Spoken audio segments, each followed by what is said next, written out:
Армысыздар, бүгін Жазира Байырбекова жайлы айтатын боламыз. Жазира Байырбекова Қазақстанның танымал әншісі, мәдениет қайраткері, әрі Жанболат пен Жазира дуэтінің мүшесі. Ол 1978 жылы 30 қыркүйекте оңтүстік Қазақстан облысы Бөген ауданының Пақташы ауылында дүниеге келген. Әншілікке деген қызығушылығы ерте басталған. Мектеп жасында әпкесі Ләззат Байырбекованың сыныбына барып, әр мерекеде бірге ән шырқайтын болған. Жазираның отбасы өнерге жақын. Әпкесі Ләззат әнші, сіңілісі Ұлдан темір жолда, сіңілісі Нәзира журналистика саласында қызмет етеді. Күйеуі Жанболат Ербатыров та өнер саласында танымал тұлға.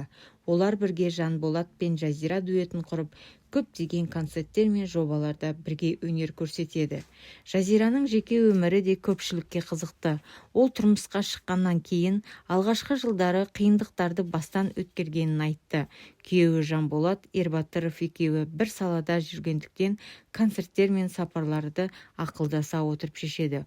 Олар үлкен отбасымен бірге тұрады.